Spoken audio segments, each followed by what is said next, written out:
Gusto mo bang i-shoutout yung katabi mo na medyo gumilid naman o umusog pa doon kasi parehas naman kayo ng binayaran pero ikaw kalahati lang ng puwet mo ang nakakaupo. Yung mga ganong eksena. Ayan, babasahin ko yan maya-maya lamang. Utang na loob, tama na pala yung pa-shoutout. Kasi pwedeng ikwento nyo naman sa akin yung nangyayari sa inyo ngayon. Kumusta? Sumweldo ka na ba? Hindi pa ba? Nagtrabaho ka ng maraming beses pero yung sinweldo mo parang sakto lang. Yan. I-share mo yan sa akin, yes, friend. Kung maaga-aga na kayong sumahod din. Pero ngayon, syempre, yes, friend, balikan muna natin ang kwento ng ating Like a Barista Moments kanina na pinamagatang. Sana kapag pwede na, pwede pa. Na kwento ng pagmamahalan na nagsimula sa masaya, tapos na lang bigla. Ganon talaga kapag may sabit. Diba? Nagkaroon ka na ba ng ganyang relasyon? Yung akala mo kayo na? Yung akala mo heto na, ito na yung nintay mo kaso biglang ang daming nangyari, ang daming nagbago. Tapos kahit ikaw mismo nagulat ka na lang na, ay panandalian lang pala to. Yung gusto mo sanang ipaglaban kaso alam mong may kalaban. May jowa siya, may jowa ka. Maganda lang pakinggan yung sinasabi mong masaya ako kapag kasama siya kahit bawal. Diba? Pero sabi nga nila, yung pinakamasayang araw sa buhay mo ay ang araw na hindi utak ang ginamit mo. Yung araw na pinakamaligaya ka ay ang araw na mas pinakinggan mo ang tibok ng puso mo. At yung araw na wala kang pakialam sa nangyayari sa paligid mo ay ang araw na sinunod mo ang gusto mo. And all of a sudden, ayun na nga, naisip mo na sana kapag pwede na, no? Pwede pa. Nangyari na yan sa'yo? Nagkakilala ba kayo ng asawa mo ngayon na dating may mga kanya-kanya kayong partner tapos biglang nagkahiwalay sila, nagkahiwalay kayo tapos kayo pa lang endgame. Oy!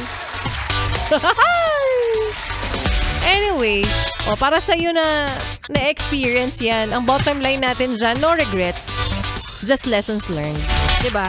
Kopya? Kopyang kopya. Bago ko batiin yung mga nag-message sa aking Facebook fan page ngayon, iisa-isahin ko kayo maya-maya lamang.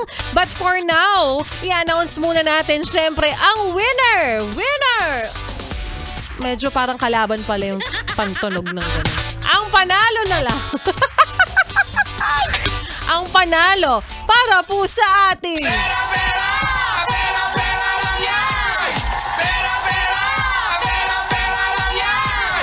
yes, friend, kanina nga, di ba may katanungan ako sa inyo kung ano nga ba ang katumbas o ang ibig sabihin ng salitang matabil ang dila.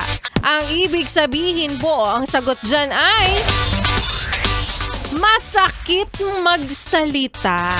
Kaya naman, congratulations to you!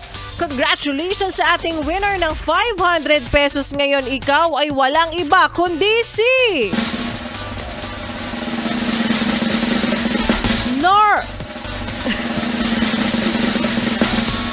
Nag-loop.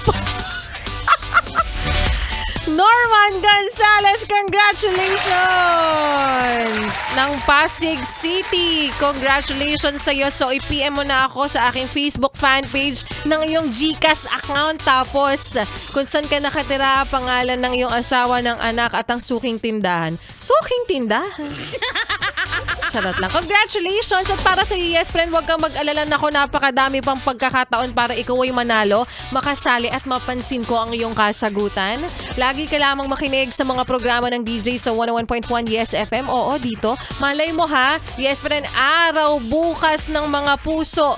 Baka naman bukod sa ipamimigay kong 500 pesos, baka hindi lamang ako, baka yung ibang DJs din mamimigay. Meron din kaming iba pang ipamimigay. Kaya bukas abangan nyo na lamang makinig again sa programa ng mga DJs ng 101.1 Yes FM simula umaga hanggang gabi dahil meron kaming ipamimigay na bukod sa 500 pesos, meron din kaming ipamimigay na toot para protection bago action. Charot.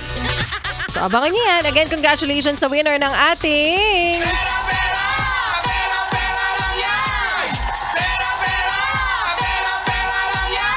Ito Eto na, isa-isay na natin yung mga nag-message sa aking Facebook fan page. Yung mga nagpapabati ngayon, si Angeles Luis, sabi niya, hindi naman ako nanalo, masakit magsalita. Huwag kang mag-alala, bukas bawi tayo, okay? Napakadami pa pong chance para ikaw ay manalo.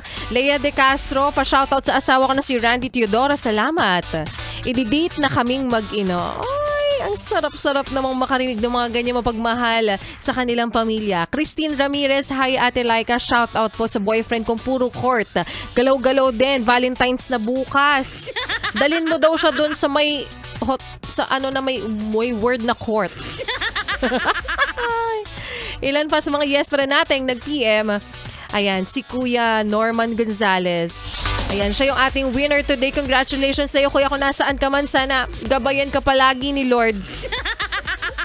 And si John Matthew Almodiel. Shout out sa pahinante kong si Dennis.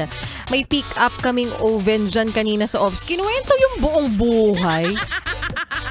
Loreline Henovia, Randy Florentino, Renante Amper, si Pritch Roma, ayan. Nakatutok lang palagi, walang date bukas. Ako yung nagtitinda pa rin habang nakatutok sa 101.1 Yes FM, sabi ni Angeles Luis. Angeles Luis, malay mo naman bukas ikaw na ang winner sa ating pera-pera lang yan. At para sa mga nakikinig hanggang sa mga oras na ito, uulitin ko, makinig kayo bukas dahil meron kaming ipamimigay na kakaiba bukod sa 500 piso. Kopya?